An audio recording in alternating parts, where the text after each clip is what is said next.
आपने कहा कि आप लोग सेंट्रल हॉल में तो आगे की रणनीति पर भी चर्चा करने लग गए। तेजस्वी यादव को कैसा कॉम्पिटिटर देखते हैं? मैं ऑनेस्टली बोलूं, मैं किसी भी कंपटीशन को हल्के में नहीं लेता, बट मैं किसी कॉम्पिटिटर पे इतनी एनर्जी, इतनी ऊर्जा बर्बाद भी नहीं करता हूं।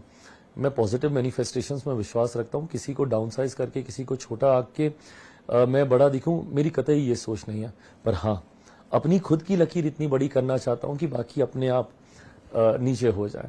मेरा प्रयास मेरी अपनी लकीर को बड़ा करने पर है, अपनी ताकत अपनी सोच को बढ़ाने को लेकर है।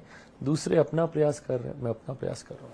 उनका समीकरण जैसे मुस्लिम यादव का है और एक बाप नया समीकरण वो लेकर आए। So now I will tell you, उनका मुस्लिम यादव समीकरण वो बनाते रह जाएंगे, बट मेरा युवा महिला का जो समीकरण है ना, उसमें मुस्लिम यंगस्टर्स, मुस्लिम महिलाएं, उसमें मुस्लिम, उसमें यंग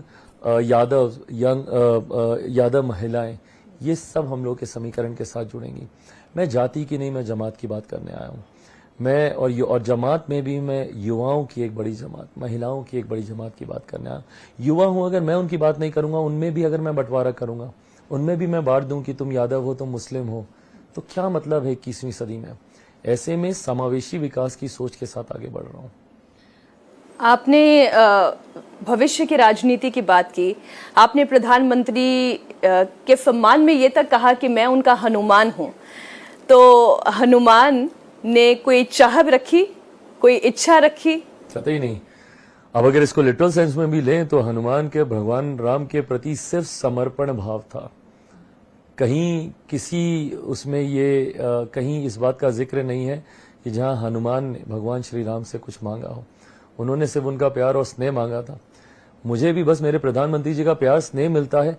मीनाक्षी जी, मैं बहुत नाशुक्रा होऊंगा कि अगर इसके बाद भी मैं कुछ मांगूं।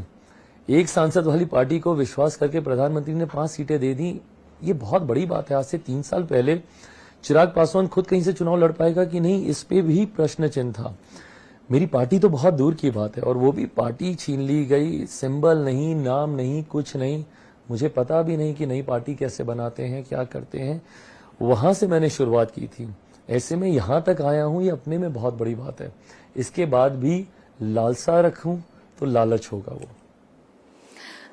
एक और तस्वीर जिसकी खूब चर्चा हो रही है, आप कल ही की बात है जब मीटिंग चल रही थी, मीटिंग के दौरान आप सभी सांसद एक एक करके अंदर दाखिल हो रहे थे।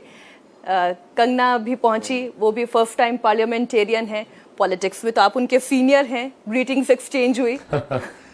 ग्रीटिंग्स एक्सचेंज हुई और बहुत खूबसूरत वो लम्हा था। I met her after a long time. हम लोगों ने एक फिल्म की थी साथ में, और मैंने परिणामों से पहले अपने कई इंटरव्यूज में, क्योंकि ये जिक्र होता था, क्योंकि कंगना भी मंडी से चुनाव लड़ रही थी और वो भी काफी चर्चा में थी, तो लोग 2+2 करते ही हैं, स्वाभाविक है। मुझसे पूछा जा रहा था, तो मैंने कहा कि भाई उस फिल्म को देखने तो कोई आया नहीं, वहां पे तो मिले नहीं कोई, बट यहाँ पे अब हम लोग मिलने जा रहे हैं, मिले ना मिले हम के बाद। So I was looking forward to meet her. और एक्चुअली में पिछले 3-4 साल से हम लोग एकदम आउट ऑफ टच भी थे। मैं अपने जीवन की रोलर कोस्टर राइड में उलझा हुआ था, वो अपना मेहनत कर रही थी, अपने क्षेत्र में काम कर रही थी और अच्छा काम कर रही थी। तो ऐसे में लंबे समय से हम लोग की मुलाकात नहीं हुई थी। So I was actually looking forward to meet her. अगर आप वो रील्स देखेंगे, बहुत चल रही हैं जहां पे मैं इसका जिक्र कर रहा हूँ, and then finally we met. So ये सब भी चल रहा है कि चलो फाइनली दोनों मिल लिए वहां पे। So I was looking forward to meet her. It was a nice sweet मुलाकात।